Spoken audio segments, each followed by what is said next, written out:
leíste eso? ¿Cómo te enteraste? ¿Está comprobado? Debe ser ese tema. ¿Cuál es tu fuente? ¿Dónde escuchaste eso? Historias para mentes curiosas.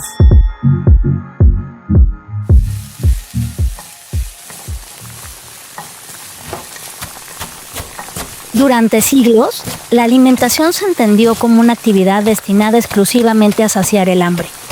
Con el tiempo, también se reconoció como una fuente de placer y, por supuesto, como una expresión de la cultura de un pueblo. Hoy sabemos que, además, se trata de un proceso biológico muy complejo que influye directamente en nuestra salud y nuestra calidad de vida. Hay a quienes les gusta experimentar con nuevas recetas, otros están muy clavados en los ingredientes orgánicos o en las proteínas. En lo que estoy segura que coincidimos tú y yo es que nos gusta comer rico. Sin embargo, como decíamos al principio, hoy sabemos que la alimentación, además de proporcionar placer y saciar el hambre, debe perseguir un objetivo principal: promover la salud. Pero, ¿qué significa realmente el eslogan "Aliméntate sanamente" que escuchamos en todos los anuncios y cómo podemos llevarlo a la práctica? En México, por ejemplo, 6 de cada 10 hogares carecen de una alimentación adecuada, según datos del Instituto Nacional de Salud Pública. Y es que comer sanamente no es tan sencillo como parece. Existen obstáculos que dificultan este propósito, como la falta de tiempo, la dificultad para acceder a alimentos frescos, el alto precio de algunos productos o tu material genético. Sí, escuchaste bien. Por increíble que parezca, nuestro ADN es responsable de los efectos que los alimentos pueden tener en nuestro organismo, desde nutrirnos adecuadamente o, por el contrario, hacernos propensos a desarrollar enfermedades o intolerancias. Sí tenemos genes que nos pueden hacer resistentes a la insulina o que bajo ciertas condiciones de estrés que generamos en nuestro cuerpo, ya sea por el sobrepeso, obesidad, exceso de consumo de calorías, nos van a hacer desarrollar la diabetes. Ella es Janet Gutiérrez, quien además de ser decana asociada de la Escuela de Ingeniería y Ciencias del TEC de Monterrey, es experta en biología molecular, tecnología y procesamiento de alimentos. Otro ejemplo que cada vez lo vemos más comúnmente en nuestra población es la intolerancia al gluten, ¿no? Entonces todo eso ya lo traemos en nuestros genes y no necesariamente nos va a ocurrir en un momento determinado de nuestra vida, pero sí cuando se conjuntan muchas condiciones. Entonces, si los genes de cada uno responden de manera diferente, ¿los alimentos nos aportan a todos los mismos beneficios? ¿Hay una dieta recomendable para todas las personas? Y lo más importante, ¿cómo puedes saber cuáles son los mejores alimentos para ti? Somos seres mucho más complejos, ¿verdad? Los humanos no consumimos alimentos solamente por la necesidad de ingesta de calorías, ¿no? Sino también aspectos culturales, aspectos psicológicos, ¿no? Pero sí somos lo que comemos. Soy Karina Rodríguez, editora general de Tech Science, la plataforma de divulgación científica del TEC de Monterrey, y te doy la bienvenida a Historias para Mentes Curiosas. El episodio de hoy es una invitación a explorar cómo la genética se relaciona con la forma en que procesamos los alimentos y por qué no todos los alimentos son aptos para todas las personas. Acompáñame a descubrirlo. Historias para mentes curiosas.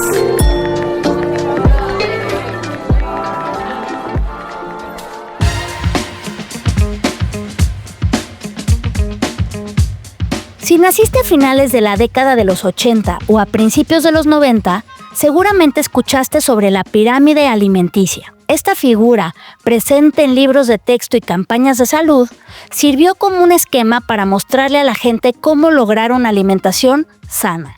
¿Acaso no conocen la pirámide alimenticia? Solo conozco las pirámides griegas y no me interesan. Por eso estás así de gordo. Calma, calma. La pirámide alimenticia es una calificación de alimentos que nos permite tener una vida más saludable. Esta pirámide fue creada por el Departamento de Agricultura de Estados Unidos en 1991.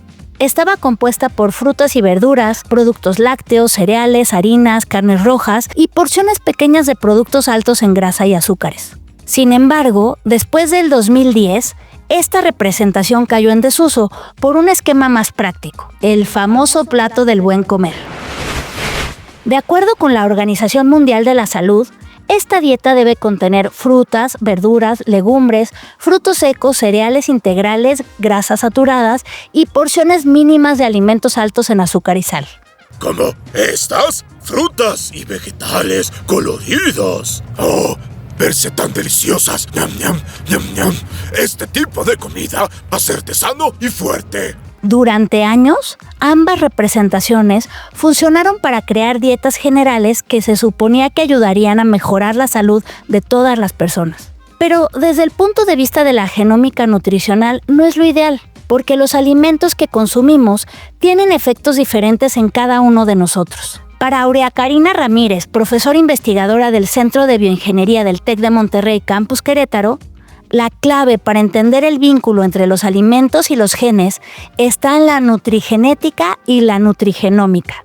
La nutrigenómica estudia cómo la dieta o los componentes alimentarios pueden modificar la expresión de ciertos genes o el patrón de expresión de ciertos genes, ¿no? Entonces, comiendo ciertos tipos de alimentos que contengan, por ejemplo, antioxidantes, fibras, compuestos fenólicos, ya se ha visto que se puede modular la expresión de ciertos genes, ¿no? Para decirlo más fácil, la nutrigenómica analiza cómo los alimentos que comes pueden activar o desactivar genes o modificar su función. En cambio, la nutrigenética es un poco al revés. Esta ciencia estudia cómo la variabilidad genética que tiene el ser humano, que sabemos que todos somos diferentes, todos tenemos por ahí ciertos cambios en el genoma que dan lugar a lo que no se conoce como un fenotipo, como la expresión física de un individuo. Entonces, esta variabilidad, ¿cómo afecta a la manera en que nosotros metabolizamos los ingredientes o los nutrientes de la dieta?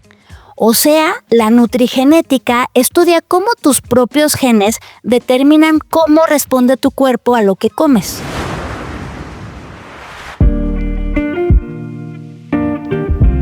La primera vez que se habló de este término fue en 1975, cuando el científico Richard Brennan lo utilizó en el marco de sus investigaciones sobre el tratamiento de la hiperglucemia. En el caso de la nutrigenómica, el concepto es más reciente. En 2001, fue descrito por el investigador Tony Peregrine en su investigación La nueva frontera de la ciencia de la nutrición, la nutrigenómica, publicado en el Journal of the American Dietetic Association. A pesar de su corta historia, las investigaciones en estas áreas han sido determinantes para explicar cómo la forma de vida de nuestros antepasados y los genes que nos heredaron influyen en que algunas personas sean más propensas a desarrollar intolerancias, como por ejemplo a la lactosa.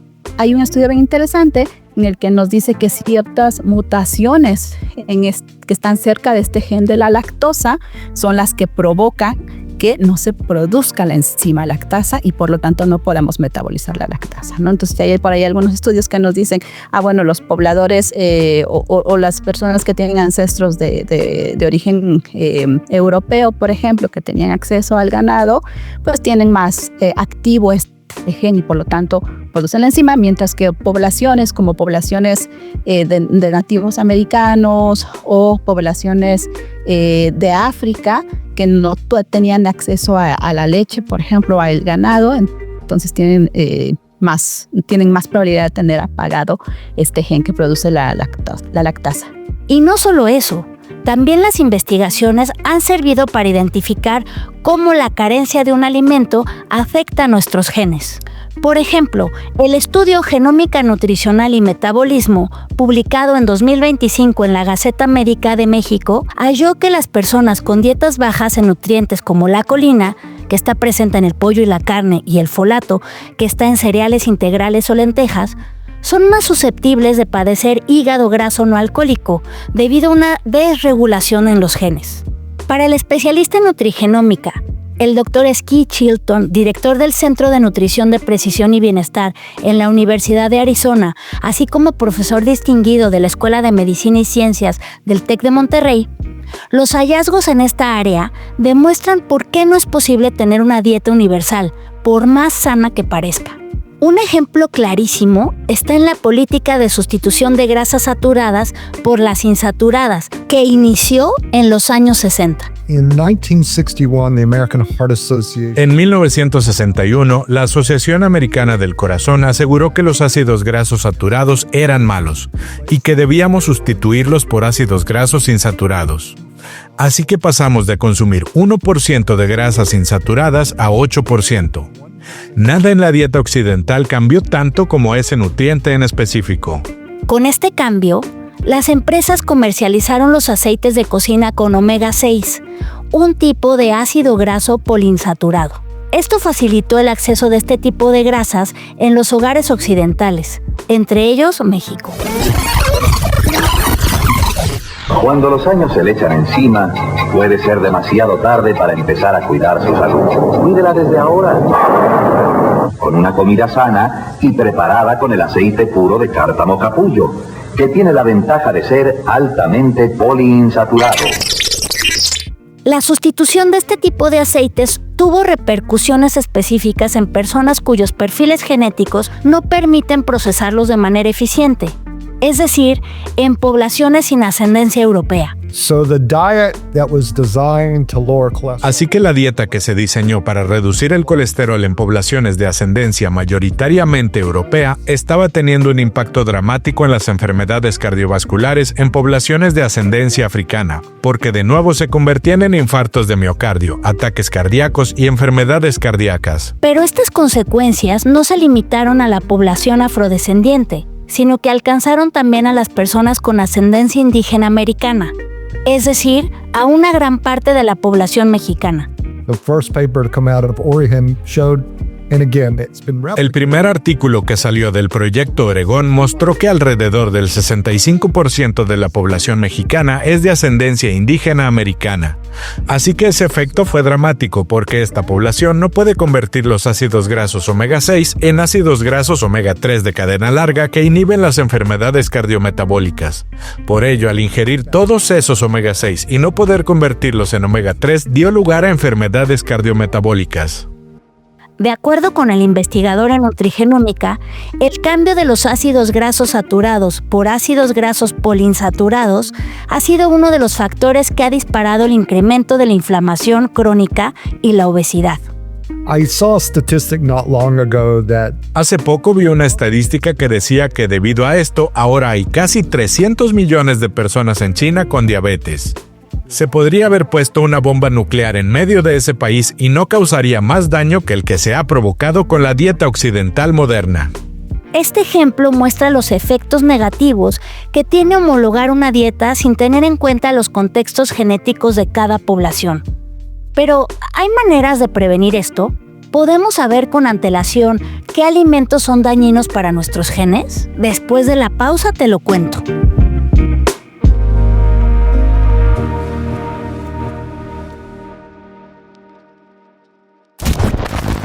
¡Hey! ¡Hey! Sí, te hablo a ti que estás escuchando este episodio. ¿Lo estás disfrutando? Pues tenemos muchísimo más. Historias para Mentes Curiosas es parte de Tech Science, la plataforma de divulgación científica del TEC de Monterrey.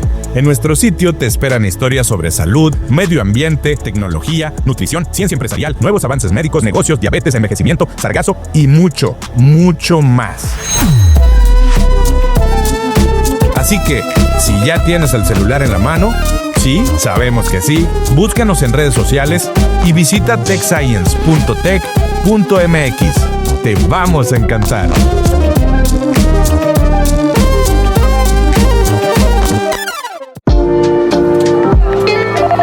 Historias para mentes curiosas.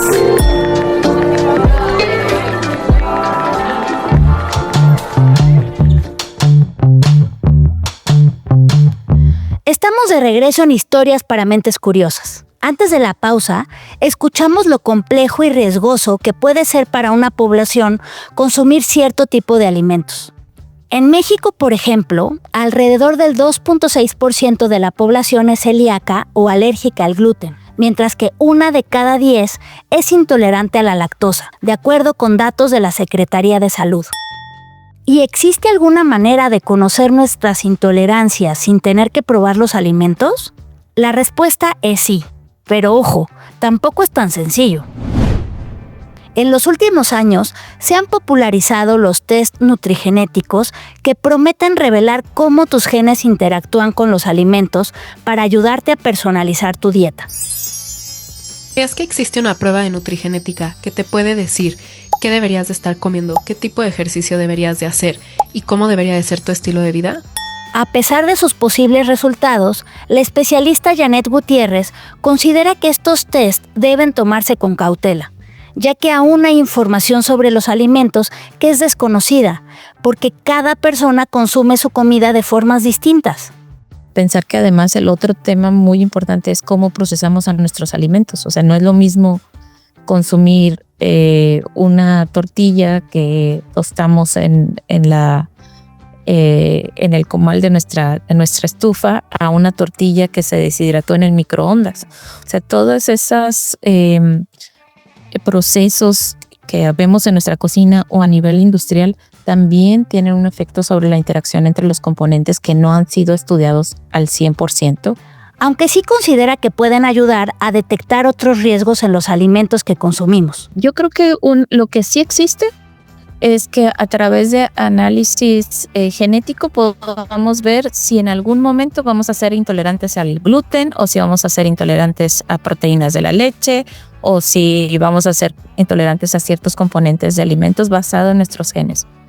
Pero el otro lado, apenas estamos generando la información necesaria para poder hacer la toma de decisiones de cómo los componentes de nuestros alimentos ya servidos en un plato pueden tener un beneficio a la salud. En otras palabras, estos estudios nos ofrecen información importante, pero aún existen muchas variables que influyen en los alimentos, desde cómo los almacenamos, cómo los consumimos y con qué otros productos los combinamos. Sin embargo, en un futuro próximo, los avances en nutrigenómica podrán darnos un panorama más detallado sobre nosotros. Así lo considera Aurea Karina Ramírez. El estudio de estas dos ciencias es sumamente importante, no solamente porque nos va a permitir conocer cómo funciona de mejor manera o cómo responde nuestro organismo a ciertos componentes de la dieta, ¿no? Cómo pues justamente proveer la mejor nutrición para ciertas poblaciones que ya sabemos, por ejemplo, intolerantes a la lactosa, ¿no? Entonces, ¿qué tipo de alimentos sí se pudieran utilizar de mejor manera, de manera más eficiente para estas poblaciones? Y como bien dices también, para poder generar una nutrición personalizada. Y los beneficios impactan la salud en general. Esto también nos serviría en el futuro para poder disminuir el riesgo de sufrir alguna enfermedad, de desarrollar alguna enfermedad crónica o metabólica, ¿verdad? La diabetes, por ejemplo, la obesidad, síndrome metabólico. Entonces, esa sería como la mayor utilidad.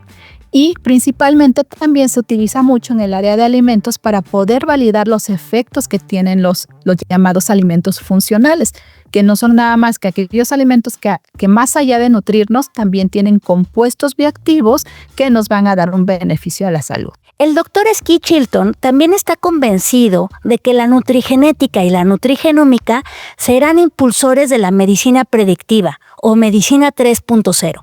It will be the next generation. Será la próxima generación. Creo que estamos en ese intervalo de 10 años. En el sector farmacéutico hay un intervalo de 10 años entre que se obtienen pruebas convincentes y que esas pruebas llegan a las clínicas. Creo que estamos en esa etapa. Vamos a una pausa y al regresar te contaré algunos de los avances que podríamos observar en la medicina predictiva. ¿Te acuerdas cuando recibías cartas en la secundaria? ¿O cuando tus amigos todavía te mandaban mails? ¿Y no solo memes? Pues nosotros queremos escribirte de ciencia. Queremos contarte de las nuevas investigaciones y desarrollos, desde cómo mejorar proteínas hasta diseñar prótesis para perritos. Suscríbete a nuestro newsletter en techscience.tech.mx. Y lo prometemos, cero spam, solo historias que te van a sorprender.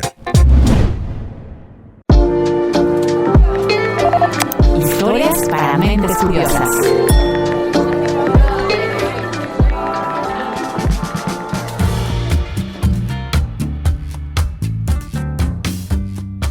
Estamos en la recta final de este episodio, en el que nos hemos adentrado en el apasionante mundo de la nutrigenética y la nutrigenómica. Como parte de los avances, Skee Chilton ha podido observar y determinar las características físicas, bioquímicas y conductuales de 110,000 personas para descubrir la interacción entre los genes y las dietas como no se había visto antes. Todo esto como parte del proyecto de investigación en el que trabaja en México. Vamos a descubrir las interacciones entre los genes y la dieta en las poblaciones latinas de una forma que nunca se había hecho, y nos va a hacer alejarnos de la visión eurocéntrica.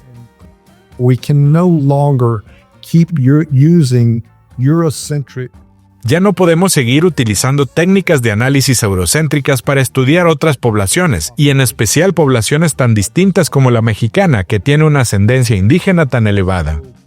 Por su parte, la investigadora Janet Gutiérrez trabaja en el desarrollo de nutracéuticos, es decir, productos derivados de alimentos que ofrecen beneficios para la salud más allá de la nutrición básica. Aquí nos explica sobre su suplemento Well-Being. Es una patente del TEC que se transfirió a una startup que creamos algunos de los investigadores que hemos estado involucrados en ese proyecto y que ya hoy es por ejemplo, un suplemento aprobado por COFEPRIS y que ya tenemos en el mercado y se llama Well-Being. Se ha comprobado que este suplemento en cápsulas ayuda a reducir la inflamación, mejorar la digestión y disminuir la hinchazón de los pies en los diabéticos.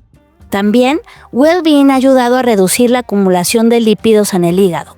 Pero, ¿cómo funcionan los nutracéuticos y en qué se diferencian de otros suplementos? Son compuestos que están naturalmente presentes o que puedes inducir incrementar su concentración a través de estrategias como fermentación, como germinación, como talentamiento ómico, o sea, con tecnologías emergentes, de manera que esté más biodisponible y que al estar más biodisponible o estar en mayor concentración, puede generar estos efectos benéficos a la salud.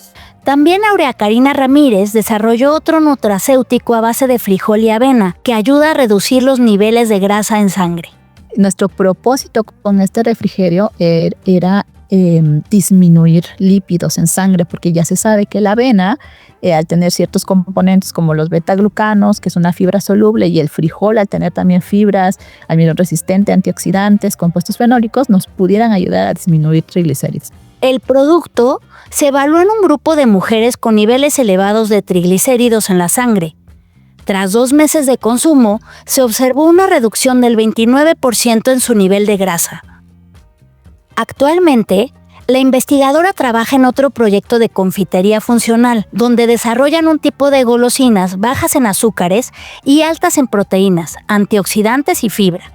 Toda esta información evidencia que comer sanamente no es un concepto que se pueda simplificar en una dieta universal, y que la nutrigenómica y la nutrigenética son claves para que en el futuro se puedan diseñar dietas personalizadas que contribuyan a mantener la salud.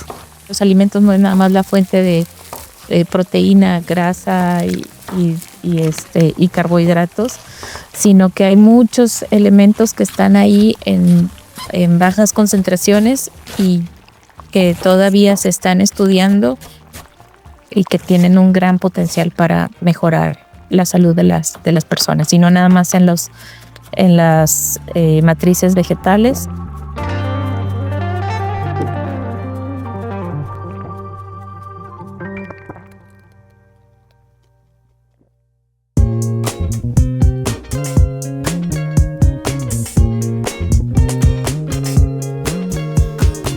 Esto fue Historias para Mentes Curiosas, una producción de Tech Sounds Podcast, la barra oficial del TEC de Monterrey. Agradecemos al Dr. Skee Chilton, Faculty of Excellence de la Escuela de Medicina y Ciencias del TEC, a Janet Gutiérrez, investigadora en el área de alimentos funcionales y nutracéuticos en la Escuela de Ingeniería y Ciencias, y a Aurea Karina Ramírez, profesora investigadora del Centro de Bioingeniería del TEC de Monterrey, Campus Querétaro. La investigación y las entrevistas de este episodio las realizó Inés Gutiérrez Haber. El guión estuvo a cargo de Francisco Juárez y la edición fue mía. Orlando Oliveros estuvo a cargo de la dirección de voz y la producción de este episodio. Soy Karina Rodríguez y antes de irme quiero recordarte que Tech Science es una plataforma web donde publicamos diariamente historias de ciencia e investigación. También te puedes suscribir a nuestro newsletter semanal y consumir nuestros contenidos en redes sociales. Muchas gracias por haberme acompañado y nos escuchamos muy pronto.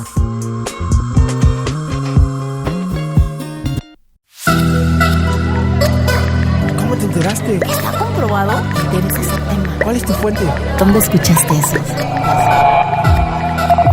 Historias para mentes curiosas.